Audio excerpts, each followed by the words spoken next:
Bonjour à tous, rebonjour à tous. Bienvenue dans cette conférence. Les PME sont aussi concernées par l'efficacité intralogistique puisque on est toujours dans ce cycle efficacité intralogistique. Mais effectivement, la démarche n'est pas réservée aux grands groupes. Les moyennes entreprises, les PME ont aussi une carte à jouer dans ce domaine-là. Et là, on va avoir un bel exemple avec Sebin, qui est un spécialiste français du secteur des implants médicaux et qui a dû faire face, vous le verrez, à des changements, des exigences réglementaires, une évolution de la demande qui a fait qu'il a fallu remettre en cause sa logistique. Et il a été accompagné dans sa démarche, une démarche structurée, vous allez le voir pas à pas, et c'est ça qui est intéressant, par le cabinet Simco Consulting. Donc pour en parler, on a Lamidou Kanté qui est Supply Chain Manager du groupe Sebin. Bonjour Lamidou. Bonjour à tous. Alors parlez bien dans le micro pour que ce soit bien fort parce que c'est vrai que là on bonjour à tous. Voilà, très bien. Et Benoît Cudel qui est directeur général France de Simco Consulting. Bonjour à tous. Messieurs, je vous laisse la parole et puis je reviens pour la séance de questions-réponses. Merci beaucoup.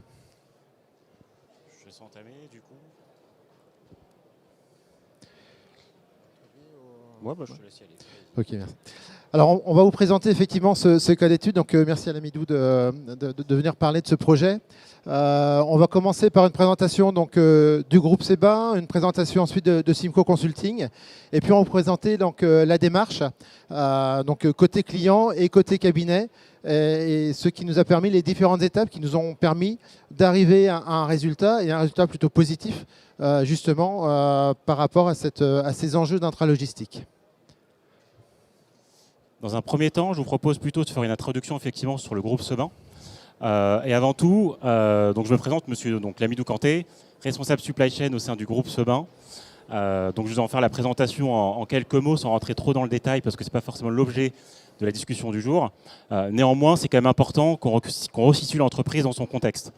Donc le groupe Sebin, c'est ce que vous voyez affiché à l'écran, hein, c'est une entreprise française qui est située aujourd'hui à Boissy-l'Aillerie dans le 95, pas loin de Cergy-Pontoise, et qui fabrique des dispositifs médicaux implantables. Donc je rentrerai dans le détail un petit peu après sur le type de produits que nous sommes amenés à réaliser. Aujourd'hui, nous sommes sur un chiffre d'affaires d'à peu près 30 millions d'euros sur un marché qui en fait à peu près 1,6 milliard. Donc autant dire que les perspectives de croissance de Sebin sont assez importantes dans un domaine d'activité qui est lui-même en très forte croissance. Je peux passer à la suite. En parlant des produits, c'est ce que je disais un petit peu en introduction, donc le groupe Sebin, nous sommes experts dans le travail de la silicone. Donc le silicone, c'est du silicone spécifique, hein, c'est du silicone de grade médical qui a une visée d'implantation dans le corps humain sur du très long terme. Alors, en termes de gamme de produits, on va être amené à réaliser des implants mammaires, donc aussi bien ronds qu'anatomiques, avec des texturations qui peuvent être différentes, aussi bien lisses que texturées. Donc texturée, ça veut dire rugueuse. Et l'intérêt pour un implant rugueux, c'est d'être mieux accepté par le corps humain. On est aussi amené à réaliser toute une gamme de produits de graisse, enfin de traitement de la graisse plutôt. Donc ce sont des produits que vous voyez affichés à l'écran, aussi bien un fat washer que des canules. L'intérêt, c'est de prélever de la graisse sur un endroit du corps humain, de la traiter grâce au fat washer et de la réinjecter dans le corps. Ensuite, on a toute une gamme d'instrumentation et des matrices acellulaires. Ce qui est important de souligner, c'est que le groupe Sebin aujourd'hui réalise 100% de ses produits à base de silicone sur site. Ensuite, ils sont externalisés dans le sud de la France à l'ETO, donc c'est de l'oxydéthylène, avant d'être livrés sur notre site logistique à Saint-Ouen-le-Mône. Alors finalement, qu'est-ce qui nous a amené à déployer un petit peu un projet d'entrepôt logistique et qu'est-ce qui nous amène finalement aujourd'hui un petit peu moins devant vous, c'est finalement qu'on avait besoin d'un entrepôt logistique pour répondre à nos enjeux de croissance. Comme je vous l'ai dit un petit peu en introduction, le groupe Sebin est une entreprise en très forte croissance dans un univers qui est lui-même en très forte croissance, qui est la chirurgie esthétique et la chirurgie de reconstruction. L'intérêt pour le groupe Sebin d'avoir un entrepôt logistique, c'est pour répondre à ces enjeux stratégiques de pilotage des flux. Pour répondre à notre enjeu de croissance de 20 millions d'ici 4 à 5 ans, il nous faut bien évidemment des équipements, aussi bien des sites logistiques que des équipes à même de pouvoir répondre à cet enjeu-là. Il s'avère que notre entrepôt logistique qui était situé à l'époque à Boissy-l'Allerie ne nous permettait pas de répondre à cet enjeu de croissance. Le premier élément, c'est finalement une surface qui était relativement restreinte, qui représentait à peu près 600 mètres carrés de surface disponible de stockage. Le deuxième élément, c'est qu'aujourd'hui, nous n'avons pas de WMS. Donc on est encore à l'heure de l'ERP et du papier et du stylo. Et donc bien évidemment, ça crée des dysfonctionnements et de la complexité en termes de pilotage de flux. Le troisième élément, c'est que nous avons des flux qui sont relativement complexes, sur lesquels je reviendrai un petit peu plus dans le détail juste après. Et enfin, pour terminer, on est sur un univers, donc le dispositif médical, qui est très réglementé. Et chaque année, nous avons des contraintes additionnelles qui nous amènent à retraiter au niveau logistique et à recycler des produits pour répondre à nos enjeux de distribution au niveau de nos différents marchés. Donc tous ces éléments-là, finalement, nous ont amenés à mettre en évidence que nous avons besoin d'un entrepôt logistique. Et donc, ce qui nous a amené à faire appel, entre autres, au cabinet de conseil Simco Consulting. Alors, un petit point pour présenter Simco Consulting, donc cabinet de conseil en logistique et supply chain. Simco Consulting a des origines italiennes. On a fêté les 40 ans du cabinet cette année. A commencé à intervenir sur le territoire français en 2014 en suivant ses clients italiens, et notamment donc, des clients tels que L'Oréal et Ferrero, pour ne pas les citer. En 2019, l'idée donc, de Simco était de dire on construit une offre aussi en France depuis la France. Donc on a commencé par un bureau et avec donc, une filiale là, qui a été donc, officialisée donc, en juillet cette année. Nous, notre métier, c'est vraiment de faire un focus sur tout ce qui est intralogistique, donc l'optimisation de l'entrepôt, du fonctionnement de l'entrepôt, tant sur les flux d'informations que sur les flux physiques. Et donc, pour le compte d'entreprises de toute taille, notre plus petit client aujourd'hui compte 12 personnes dans ses effectifs, peut-être 16 maintenant, mais 12 au moment où on a démarré un contrat. Et puis on s'adresse également à des multinationales, tant sur les métiers de l'industrie pharmaceutique, cosmétique, automobile, industrie, distribution.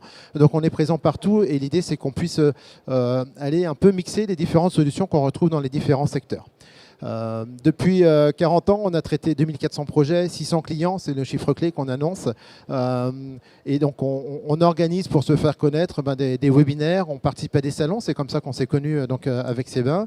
Et puis, moi, j'ai souvenir que vous avez participé donc, à une journée qu'on avait organisée en région parisienne, donc une journée de workshop dédiée justement à l'automatisation de l'entrepôt pour partager un peu les compétences et les connaissances qu'on avait sur le milieu.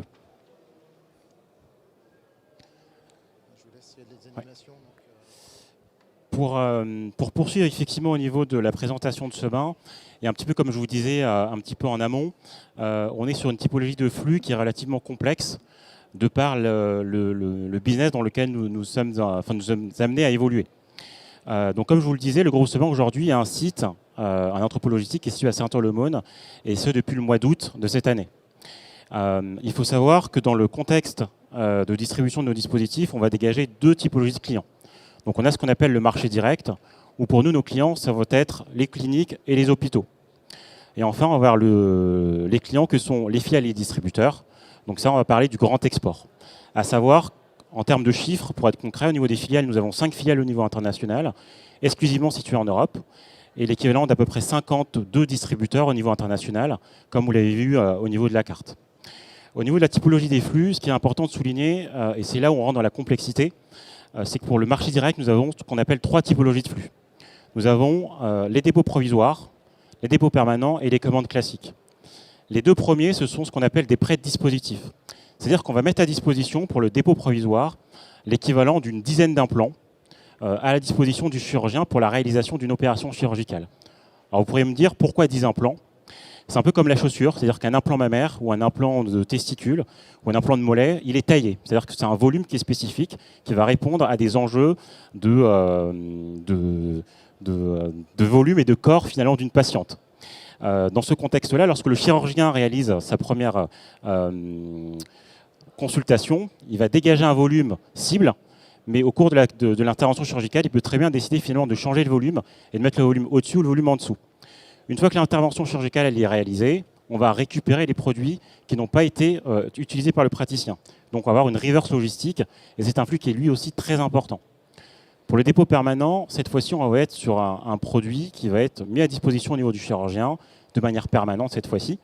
L'intérêt pour lui, c'est d'avoir du stock à disposition pour réaliser ses interventions chirurgicales suivant ses besoins et suivant sa consommation hebdomadaire. Et enfin, les commandes classiques, donc comme son nom l'indique, on est sur un flux qu'on va retrouver un peu classiquement partout. C'est-à-dire que finalement, on va livrer un produit au client, il va l'utiliser et nous, on va le facturer en conséquence. Et inversement, sur le grand export, on va avoir finalement des commandes classiques uniquement, donc le flux le plus simple. À savoir qu'au niveau de la facturation, c'est un élément important à prendre en compte. Un dépôt provisoire, on va ne facturer que les produits qui ont été utilisés. C'est-à-dire que la facturation va se déclencher qu'à partir du moment où les produits vont revenir chez nous. C'est-à-dire que c'est ce moment-là qu'on va savoir quels ont été les produits qui ont été utilisés. Donc pour nous, c'est un flux qui est très important, ce dépôt provisoire, en tout cas ce marché direct, puisque chaque année, on a l'équivalent de 200 000 produits qui sont envoyés sur les différents marchés. On en fabrique 140 000. Et donc mécaniquement, quand on fait le ratio, on s'aperçoit qu'il y a un petit trou dans la raquette. Et donc le trou dans la raquette, c'est les flux retours, qui sont tout aussi importants de notre organisation logistique, mais qui la complexifient d'autant. Un peu comme les chaussures en e-commerce. C'est un peu ça, effectivement. Tout à fait.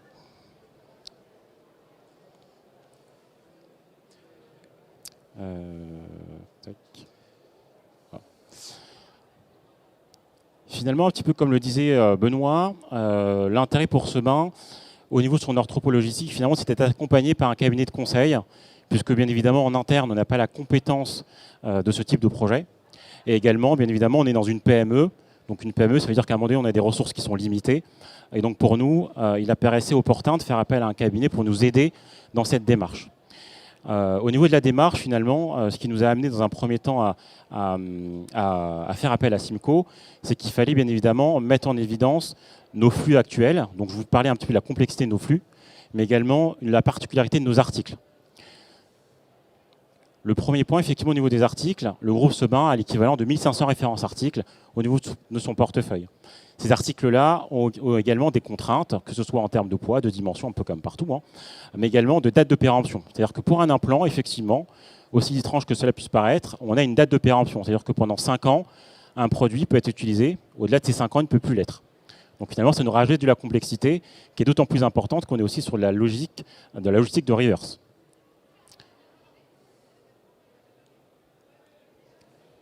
Le deuxième élément, ce sont les flux. C'est un peu ce que je vous disais en amont. Ce sont aussi bien les flux d'entrée, donc les fournisseurs, mais également les conditionnements, les flux d'expédition, donc c'est les expéditions auprès de nos clients, et également le flux retour, qui, je vous dis, est tout aussi stratégique pour nous.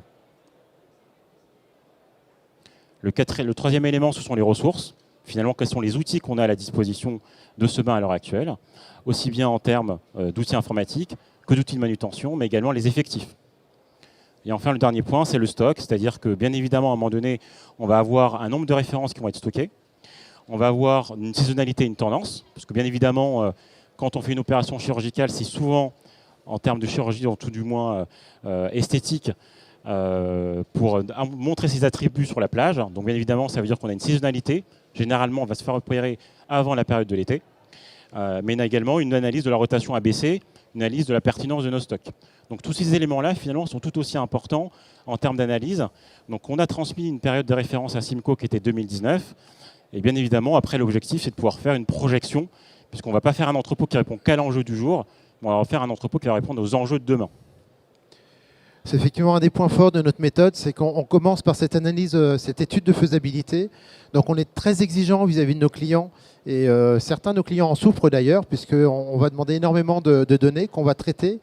L'idée, c'est justement de faire apparaître dans ces données, de mettre en évidence ces notions de saisonnalité, ce fonctionnement, et de valider la perception qu'on a de l'entreprise, puisque si on ne comprend pas ce que fait notre client, l'entreprise qu'on va conseiller, forcément, on va être de très mauvais conseillers. Donc on commence par ça, on commence par les données, on les superpose à donc, cette analyse qu'on fait, et on en fait ce qu'on appelle un rapport de gel de données. C'est à partir de ce moment-là, on a compris l'histoire de l'entreprise, on a compris le fonctionnement, les flux, les stocks, les besoins. On a interprété la stratégie de l'entreprise et on l'a traduit en termes de volume, en termes de flux, de manière à pouvoir dire, OK, demain, après-demain, dans 5 ans, dans 6 ans, dans 3 ans, quel est le besoin de l'entreprise? Est-ce qu'on est bien en phase? Et c'est à partir de ce moment-là qu'on commence commence à travailler. En l'occurrence, on a, pour CEBA, complété cette analyse, et c'est le slide suivant, Lamidou, donc avec une VSM, Value Stream Mapping, qui a permis de tracer toutes les étapes du flux de l'approvisionnement jusqu'à la livraison client, tous les flux, en impliquant l'intégralité des strates hiérarchiques de l'entreprise. Ce qui est important de souligner à travers cette VSM, et également par rapport à l'historique de Sebin, c'est que la supply chain de Sebin n'a que 4 ans, puisque ça fait que 4 ans que j'ai rejoint l'entreprise, dans un contexte de création de fonctions. Et il paraissait évident et très important pour nous de mettre en évidence finalement la complexité de nos flux et de partager cette complexité de flux en interne. C'est-à-dire que typiquement, on a bien évidemment des fonctions qui sont loin des considérations des flux physiques que l'on peut connaître, type la qualité, type le contrôle de gestion ou type la comptabilité, qui n'ont qu'une vision parcellaire du flux et de la complexité de nos flux. Donc il était aussi important finalement d'associer l'ensemble de l'entreprise, et notamment la direction générale et certaines fonctions support qui sont clés à cette démarche-là de VSM. Parce que bien évidemment, un entrepôt logistique, c'est quelque chose de fondateur pour une entreprise, et d'autant plus dans le contexte de projet qu'on a mené.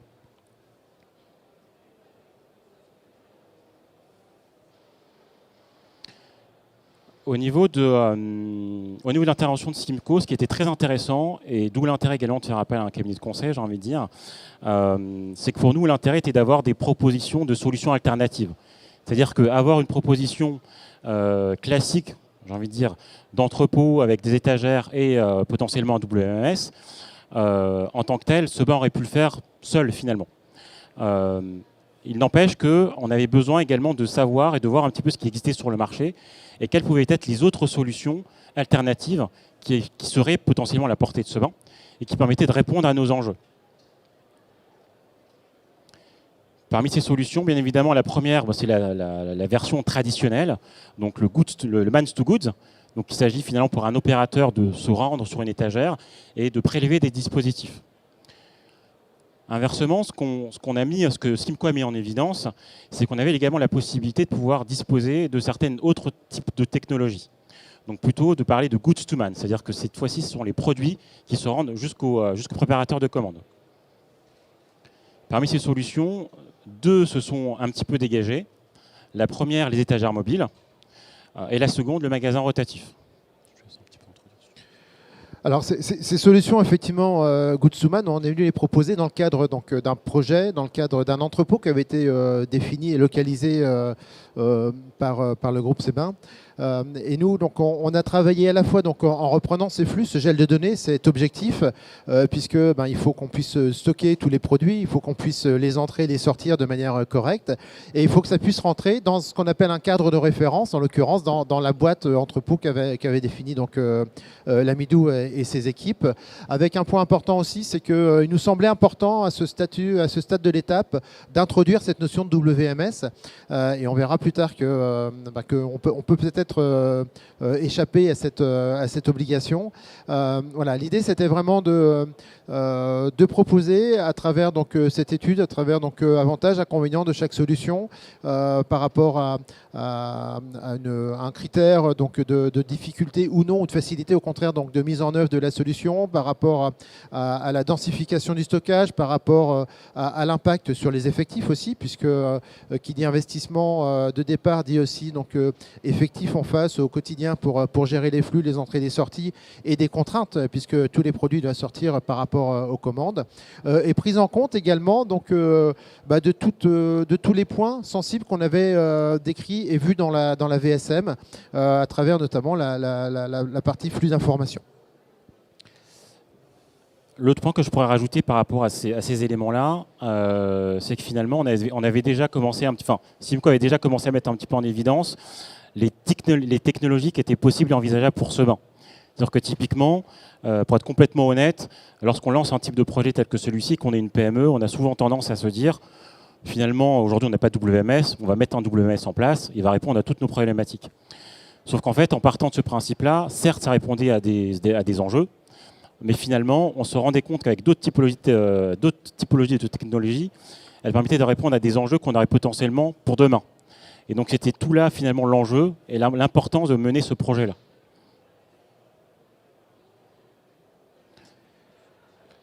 Dans l'étude de faisabilité, bien évidemment, à un moment donné, se pose la question du financement. C'est-à-dire que typiquement, on reste quand même une PME, hein, comme je vous le disais, de taille relativement modeste, même si c'est une croissance continue depuis plusieurs années maintenant.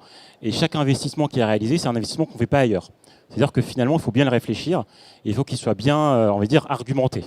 Donc l'intérêt pour nous, c'était effectivement par rapport à ce que nous proposait Simco, d'avoir une étude comparative au niveau du financement nécessaire pour chacune des alternatives. Donc l'alternative 1, je vous rappelle, c'est l'étagère traditionnelle. L'alternative 2, c'est les étagères mobiles. L'alternative 3, c'est le magasin rotatif. Pour chacune de ces solutions-là, effectivement, Simco a mis en évidence des forces et des faiblesses, un avantage, un inconvénient, enfin finalement un SWOT. Assez rapidement, le magasin rotatif a été exclu finalement de l'analyse pour une raison relativement simple, c'est que si demain le magasin rotatif tombe en panne, les produits sont indisponibles. Donc bien évidemment, pour nous, c'est impossible, puisqu'on est sur du dispositif médical, donc on est sur des interventions chirurgicales. Et donc finalement, une des 3 solutions a été automatiquement écartée de l'analyse. Restaient finalement 2 solutions, l'étagère traditionnelle ou l'étagère mobile. Dans les 2 solutions qui nous ont été proposées, comme je vous disais, on analyse du CAPEX, donc quels sont les financements, enfin quels sont les investissements nécessaires en termes d'achat, que ça peut être d'équipement, d'outils informatiques, et également en termes au niveau humain, finalement, quel est le nombre de personnes nécessaires pour pouvoir réaliser l'activité, non seulement sur une année 2020, donc à activité ISO, mais également à 2025, puisque bien évidemment, demain, l'idée c'est de pouvoir avoir un outil qui nous accompagne dans notre croissance. On a ici sur cette image de cash flow, ce qu'on attend, c'est évidemment un ROI. Un ROI, c'est en un certain nombre d'années, donc 2 ans, 3 ans, 4 ans, en fonction aussi des critères de l'entreprise. Et pour calculer 2 ans, 3 ans, 4 ans, il faut faire une division. C'est compliqué pour nous de faire des divisions, donc on préfère faire des additions. Et donc on présente un cash flow en mettant donc les additions de dépenses les années les unes après les autres. C'est-à-dire que l'année 0, on va trouver donc la notion d'investissement, sur lequel on va donc le CAPEX, sur lequel on va rajouter donc les coûts opérationnels, donc c'est les effectifs, c'est des changements, c'est de la maintenance, c'est des licences, etc. Donc tout ce qu'on va trouver avec des coûts donc, qui vont revenir tous les ans, les effectifs associés au volume qu'on a défini en termes de stratégie. Et donc on les additionne et on regarde à quel moment les courbes se croisent pour donner la tendance et savoir donc, plutôt quelle solution apporter. Sachant que dans la pondération qu'on fait et qu'on apporte avec nos clients, effectivement, par rapport aux critères de sélection, l'enjeu, la décision n'est pas prise exclusivement et seulement sur l'aspect financier, mais bien sur un ensemble de critères qui permet d'aller chercher donc, la meilleure solution pour l'entreprise de point de vue global.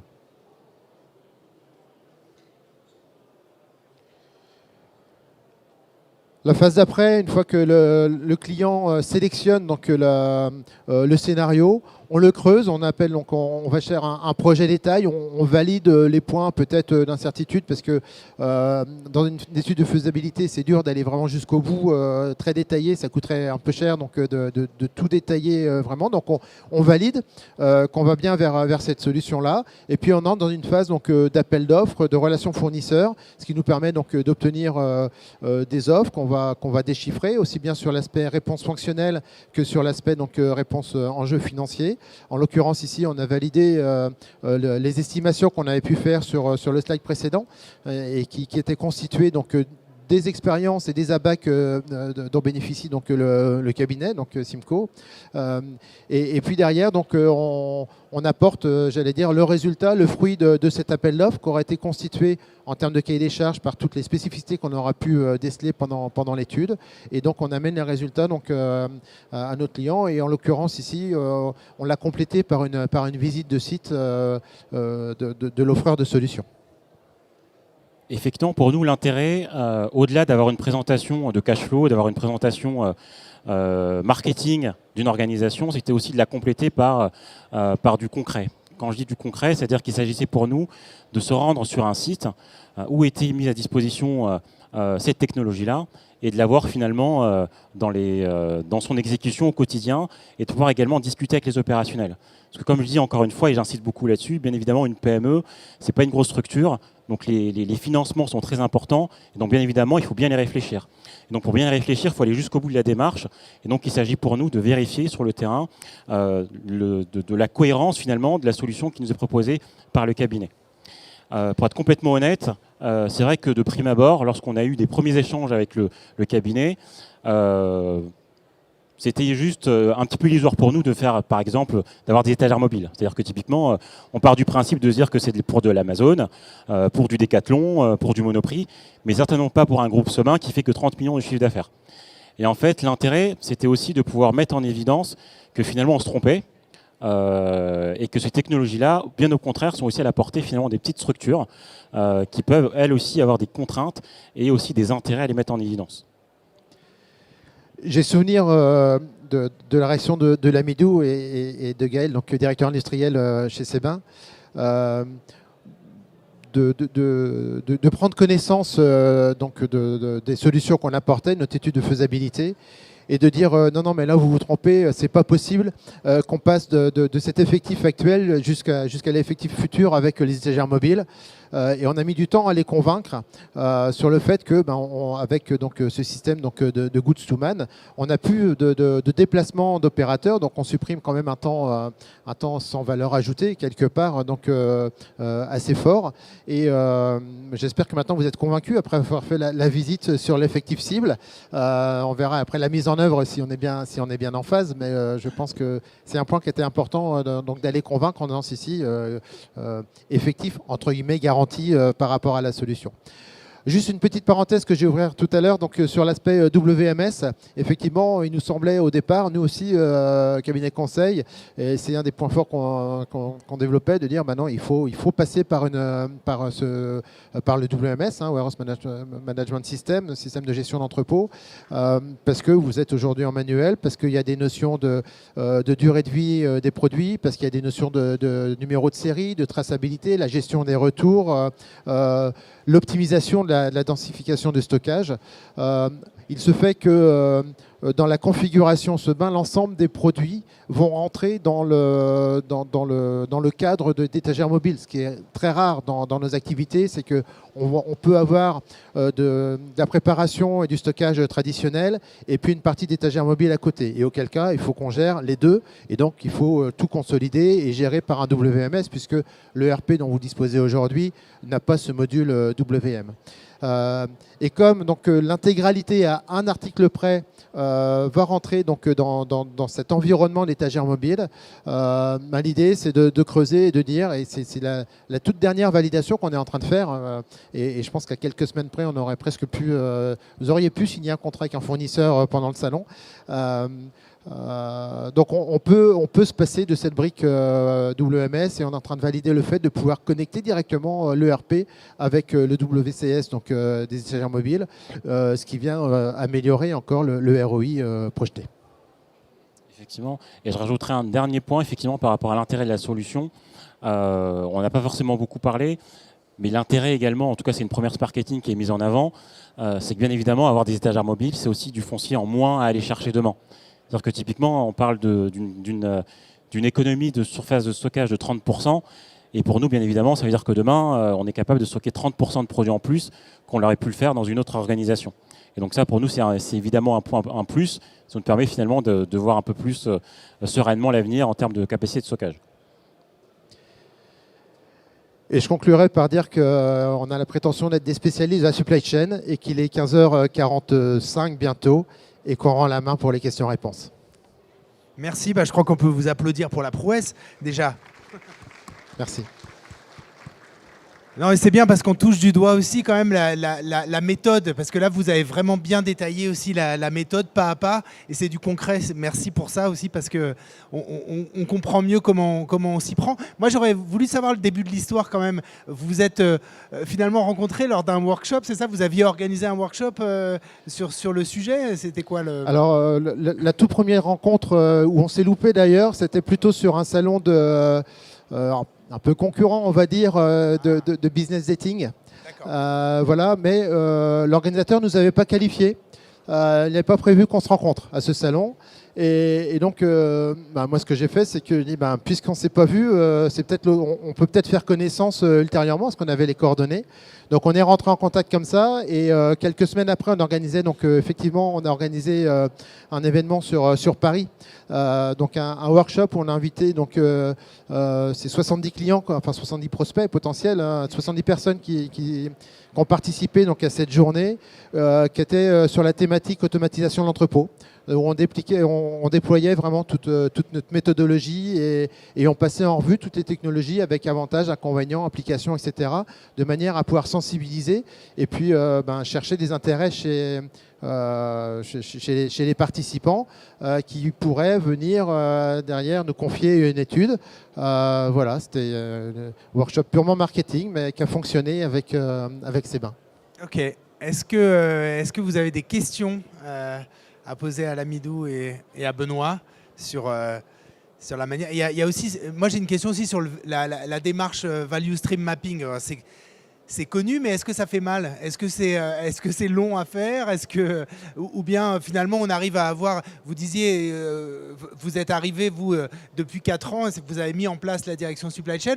Est-ce qu'il y avait déjà toutes les données ou il a fallu vraiment faire un effort particulier pour établir cette cartographie? Alors effectivement, ça nécessite du temps. Combien de temps? On a passé une bonne journée, sans forcément, je pense, aller au bout du bout, parce qu'effectivement, je pense qu'il y avait pas mal de choses qui n'ont pas forcément pu être abordées.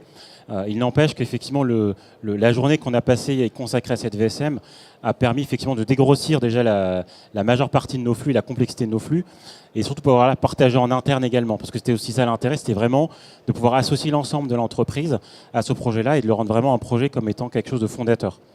En termes de données, on avait déjà un petit peu fait le travail en amont avec Benoît sur la collecte des données nécessaires. C'est-à-dire que typiquement, on avait déjà un petit peu la connaissance des volumes, de la spécificité des flux, de la spécificité des stocks. Et donc tout ce travail, finalement, a permis aussi de rendre un petit peu plus simple la VSM qui a été réalisée par la suite.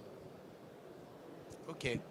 Je ziote, là, vous pouvez juste lever la main pour les questions. Moi, je continue à en poser aussi parce que j'en ai un certain nombre. Il y a une question, je ne vous avais pas vue, excusez-moi. Vous vous présentez, s'il vous plaît. Merci. Arnaud Sobra, Dome Pharma. J'avais une question à propos des effectifs. Vous avez parlé tout à l'heure de l'effectif cible. Est-ce que vous pourriez nous donner des chiffres sur les effectifs actuels au niveau avant un projet et cible par rapport au travail que vous avez mis en place? Alors aujourd'hui, on est sur un effectif de 6 personnes à l'entrepôt logistique. Donc ça reste quand même une équipe à taille très humaine. Et demain, grâce à cette technologie, dans la perspective de croissance que l'on vise, on serait quasiment sur un effectif quasiment équivalent. Merci. Équivalent, mais qui peut suivre une croissance des flux. Ils sont très prudents quand même. Quasiment équivalent. Effectivement, c'est pour ça que je dis quasiment équivalent, puisqu'on a encore une part de doute, c'est un petit peu humain. On commence un petit peu à avoir confiance en la technologie, mais voilà, grosso modo, on a aussi une activité finalement, on va dire, qui nous parasite un petit peu, qui est liée véritablement pas non plus à la spécificité logistique telle qu'on l'a aujourd'hui, mais qui est liée à de l'additionnel d'activité. Donc c'est vrai qu'effectivement, on a plutôt tendance à dire quasiment équivalent, mais sinon, effectivement, on serait plutôt sur un effectif qui aurait plutôt tendance à baisser grâce à l'apport de la technologie. Ok. Moi, j'ai juste sur l'histoire enfin, moi, je ne suis pas vendeur de WMS, mais c'est vrai que c'est assez étonnant de dire on peut s'en passer en utilisant le WCS, y compris pour le côté retour et le côté traçabilité aussi, parce qu'un ERP, finalement, c'est pas tellement du temps réel, c'est quand même du transactionnel. On arrive quand même à avoir, là c'est de la traçabilité dans le domaine médical, on arrive quand même à répondre aux exigences des clients et aux exigences réglementaires uniquement avec l'ERP. Alors aujourd'hui, effectivement, l'ERP répond aux enjeux de traçabilité. C'est-à-dire que typiquement, ce que j'ai peut-être pas forcément dit en amont, c'est que chaque dispositif qui est réalisé est emballé dans un emballage individuel, avec un numéro de série et qui lui-même unique. Au niveau de notre ERP, finalement, on a l'obligation de toute façon de traçabilité, parce que c'est une exigence réglementaire qui nous pousse de toute façon à avoir une traçabilité qui est éprouvée. Donc effectivement, cet enjeu-là, aujourd'hui, on l'a grâce à notre ERP. Ensuite, sur l'aspect WCS, l'intérêt finalement, c'est de pouvoir, un petit peu comme disait Benoît, de bypasser un petit peu le WMS et de faire en sorte qu'effectivement notre ERP sache communiquer avec le WCS, puisque finalement on a quand même pas mal de données qui sont déjà contenues dans notre ERP. Il n'empêche qu'aujourd'hui, il comporte des faiblesses. Dans les faiblesses, il y a la réservation de stock, par exemple. Dans les faiblesses, il y a également les contraintes liées à la date de péremption, qui sont des faiblesses très importantes et qui créent du dysfonctionnement chez Sebin, aussi bien d'un point de vue financier, parce que ça veut dire que potentiellement, chaque année, on va mettre au rebut des produits qui sont arrivés à péremption, du fait de l'absence de ERP, enfin de WMS, pardon, ou de réservation de stock. C'est quoi comme ERP, faut savoir? Il s'appelle Luxor. Luxor. Oui. Et donc, c'est un peu une grande première de le connecter à un WCS ou ça existe déjà? Benoît, vous avez déjà eu ce type de projet? Alors, tous les fournisseurs ne le font pas, mais a priori, ça peut se faire. Donc, on est en train de le valider. Encore une fois, l'idée, c'est quoi? C'est de dire que l'intégralité du stock rentre dans le périmètre de ce système d'étagère mobile. À un article près, mais on a des astuces pour ça. On est sur une activité où on a un volume un format quasiment unique de boîte, c'est-à-dire que 70% des produits qui sont en stock sont dans le même carton, qui a les mêmes dimensions, voilà, donc c'est juste le numéro de série qui va changer. Et derrière, donc le système, donc le WCS qui va mettre en route ces étagères mobiles, lui va constituer simplement une adresse physique pour l'ERP. Tout comme si on avait un WMS, il serait juste dans une adresse, voilà, le nom d'une adresse, et on met tous les produits. Et à l'intérieur, c'est le WCS qui à travers lui, son intelligence, va aller optimiser, tracer le stock, les emplacements, etc. dans les étagères. Et pour gérer les expéditions, du coup, c'est l'ERP? Oui. D'accord. Ok. Est-ce qu'il y a d'autres bras levés que je n'aurais pas vus? Non. Moi, j'ai encore d'autres questions. Alors, on a vu les droites qui se croisent. Là, le coût du projet, on peut en parler ou pour l'instant c'est un peu tôt? Parce que j'ai compris que rien n'était encore signé. J'ai cru comprendre que c'était un projet d'étagère mobile. Alors en regardant les photos, j'ai l'impression que c'est plutôt avec un intégrateur qui commence par un S, mais j'en suis pas sûr. Mais sur l'enveloppe totale du projet, on peut avoir une idée ou c'est trop tôt? On a l'enveloppe en tête, mais effectivement, c'est trop tôt pour en discuter. D'accord. Effectivement, il y a un acteur dont le nom commence par un S, mais ce n'est pas nécessairement le seul qui réalise aujourd'hui des étagères mobiles. Donc, effectivement, on est toujours en phase de discussion. Donc, c'est ça qu'effectivement, je préfère ne pas nécessairement dévoiler aujourd'hui des chiffres par rapport à ce projet. Et juste aussi par curiosité, dans les alternatives, la troisième sur le côté magasin rotatif, pourquoi? Parce que finalement, enfin, on le voit dans les pièces détachées, par exemple, mais il n'y avait pas d'autres solutions. Par exemple, on peut penser à de l'autostore ou des choses comme ça. Pourquoi ça a été écarté? Alors, on a proposé, on a réfléchi, ça fait partie, nous, de la panoplie de technologies disponibles. On avait une contrainte avec le système AutoStore, hein, c'est qu'aujourd'hui, les produits doivent être stockés à plat. Et donc on est sur des boîtes qui font 21 cm par 21 cm. Un bac AutoStore fait 40 par 60. Et donc ça veut dire qu'à plat, on peut mettre que deux colis par bac. Alors après on multiplie par la hauteur. Mais déjà une première difficulté de prendre le colis par le haut alors que la référence est sur le côté. Ça se corrige. Mais surtout une perte, là où on gagne en densification de stockage sur l'ensemble du système, on perd 50-60% de volume de stockage à l'intérieur de chaque bac. Ah oui, donc on ne pense pas forcément à l'aspect dimension des produits dans ces cas-là, et pour optimiser le remplissage des bacs. Ouais. Donc on l'a mis de côté, effectivement. Ok, et donc, parce que le magasin, là on se dit, le magasin rotatif, effectivement, si c'est en panne, c'est en panne. Mais bon, il n'y a aucun moyen là d'imaginer un moyen dégradés ou de... Si, il y a des moyens dégradés qui existent, mais qui sont beaucoup plus compliqués que d'ouvrir un portail ou de passer une barrière virtuelle de sécurité et que d'aller se servir dans les étagères avec un processus et un mode dégradé qui existe aussi déjà aujourd'hui par rapport à ça. Au cas où effectivement le système tombe en panne, sachant que magasin rotatif, on a toute une gamme de produits qui tombent en panne. Scalog, Scalog ou d'autres Geek Ou Plus, d'autres. ou d'autres produits. Alors, malheureusement, J'avais pas dit Scalog, moi. Hein. Moi, j'ai dit- AutoStore, on ne peut pas se tromper. Scalog, parce que étagère mobile, on parle facilement de Scalog, même s'il y a d'autres fournisseurs de produits d'étagères mobiles. Voilà. Donc ces produits-là, le principe de robot, un robot tombe en panne, les autres robots prennent leur lait. Donc on diminue aussi le risque par rapport à ça. Ok. On a encore 4 minutes si vous voulez poser une question.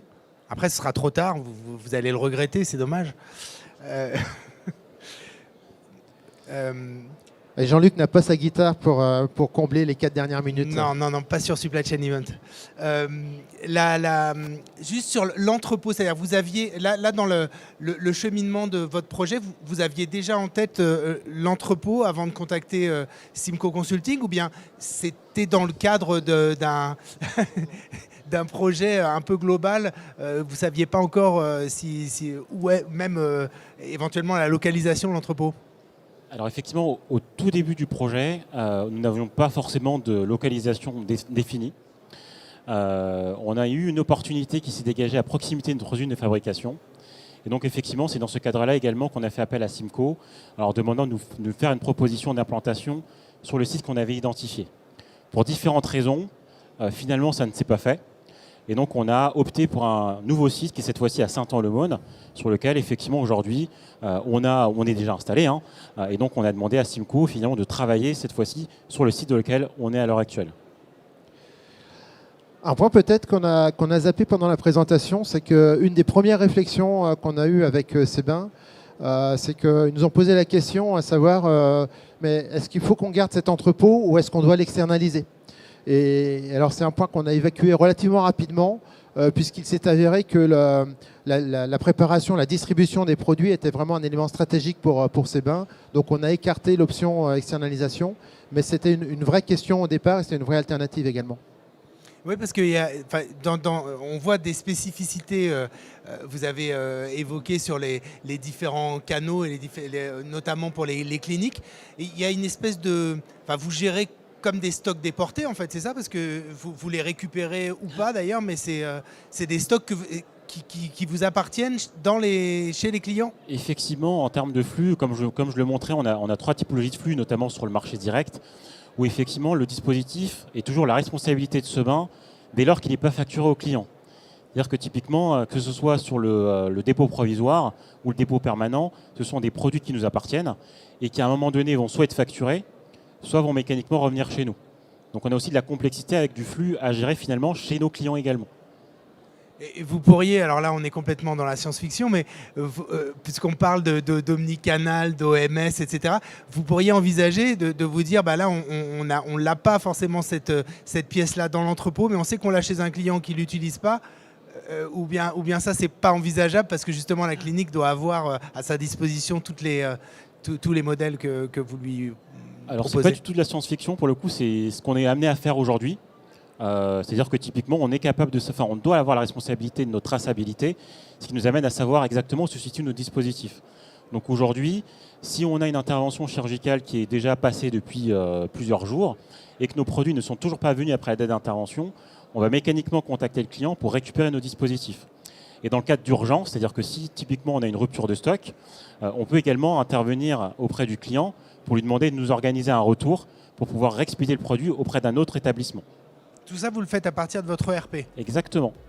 De manière dégradée, pour être honnête, mais on le fait depuis notre ERP. Ouais. Ok, bon, très bien. Mais en tout cas, merci encore, parce que c'était vraiment très intéressant. En tout cas, moi, j'ai...